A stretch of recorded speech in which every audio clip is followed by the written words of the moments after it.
Hello folks, this is David Schlossberg with our July monthly economic video.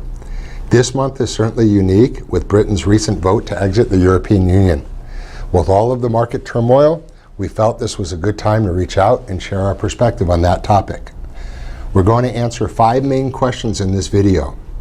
Number 1, what is the Brexit and why does it matter? Number 2, how could the Brexit affect U.S. markets? Number 3, what impact could the Brexit have on the global economy? Number 4, how could the Brexit affect the U.S. economy? And number 5, what should investors be doing right now? So let's start by taking a step back and asking, how did Britain get here? Well, Britain originally voted to join the European Economic Community in 1973. Then, in 1975, Britons voted to remain with the new European Community, which then became the modern European Union in 1991.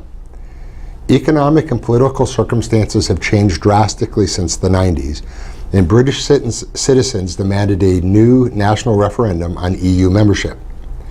The issues at stake were complex and involved British sovereignty, trade, regulations, and their immigration policy. Ultimately, the vote was about this: did Britain see a future with the EU, or did it want out? As we saw, British citizens voted to leave. Now let's talk about the effect that Brexit is having on markets. The vote to leave had surprised investors around the world, and investors typically don't like surprises, so they reacted at first by selling. History tells us that recent market movements are probably an overreaction in response to fear and uncertainty. If we look back, we see that since World War II, there have been political shocks like this, and markets tend to oversell and then rebound in the weeks and months that follow. In this case, the market started a recovery in just days, but we are likely to see more turbulence as a result of additional headlines to come. Though the past doesn't predict the future, we can look at other similar events as a guide.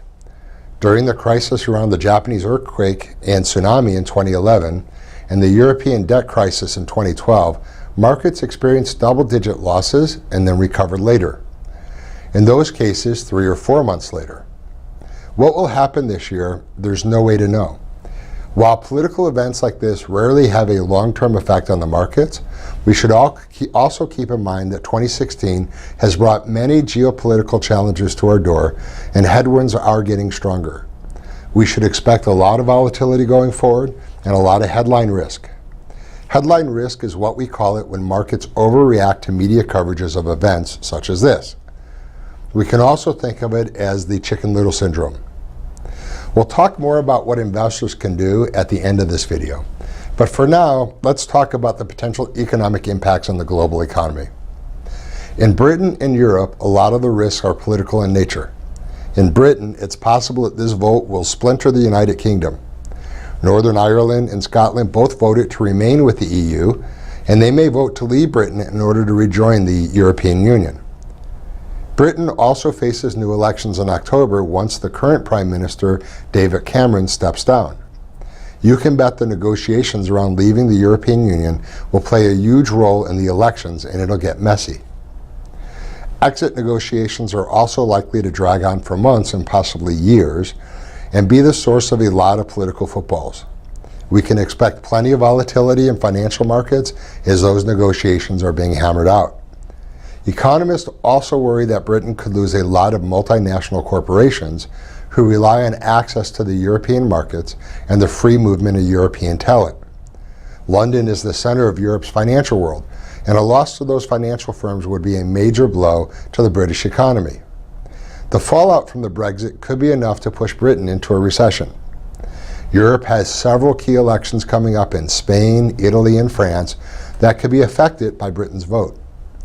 One of the big worries experts have is that Britain's vote will be the first of many anti-European Union votes that could cause a rush to the exits by other EU member countries.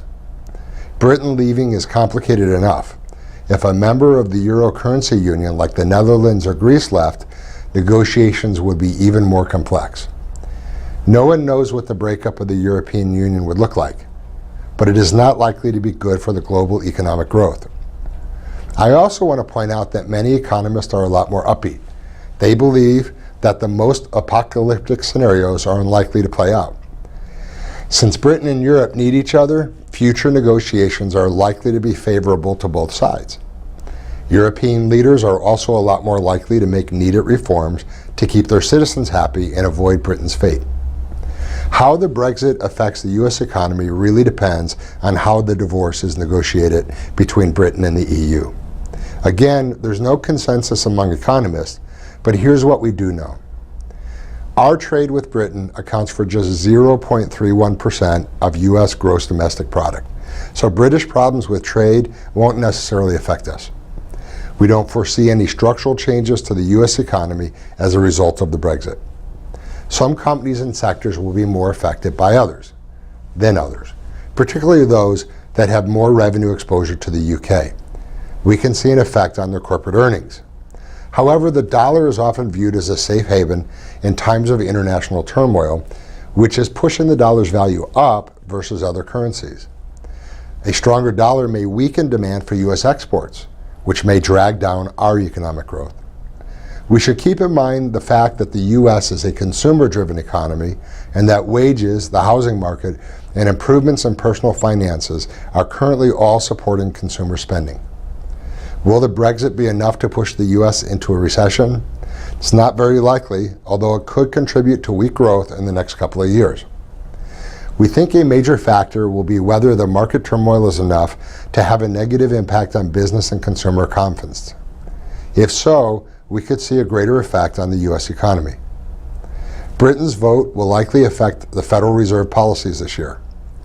Post-Brexit, expectations of a rate increase this year have gone down tremendously. Where predictions of a September rate hike were at 30% before the Brexit vote, they now stand at 0%. In fact, some experts even suggest that rate cuts may be back on the table if our economic growth slows down. Let's close by talking about what investors should be doing right now. First of all, please tune out the noise. We're going to see a lot of headlines about the Brexit in the forthcoming months, and it's not good for your mental or your financial health to be glued to the media and thinking about it in terms of your portfolio. Let us filter through the news for you and communicate what you need to know. It's one of the most important parts of our service to you. Second, focus on your own personal financial goals. Do you know who isn't exiting the European Union? You aren't, and America isn't. Political events shouldn't change your goals, and it's critical to avoid emotional reactions. When the markets stumble, the smart move is to sit back, take a look at the fundamentals, and make prudent changes where necessary. We will surely communicate with you should we need to recommend a strategy shift. Third, regardless of which direction markets go, we can expect a bumpy ride.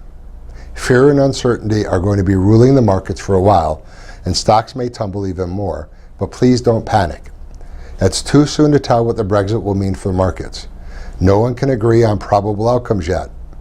Though we don't think the Brexit is the end of the world, we want to acknowledge that it does pose risks to the markets. We believe that bull markets don't die just because of old age, but we are facing growing headwinds from abroad that may threaten the bulls here.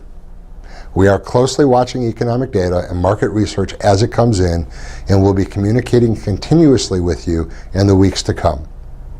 You can stay abreast of critical information by watching our weekly market commentaries, our monthly video updates, and by attending our upcoming halftime report on August 2nd. Please go to the events tab of our website to register or to call in to extension 109. We will reach out to you personally if we believe that changes to your investment strategies need to be made in light of our analysis. If you have experienced any life changes or shifts in your goals that warrant changes to your strategies or your financial plan, please let us know as soon as possible. That's it for the July Educational Economic Update. As always, if you have any questions or concerns about what we've discussed, please give our office a call at 847-426-1077.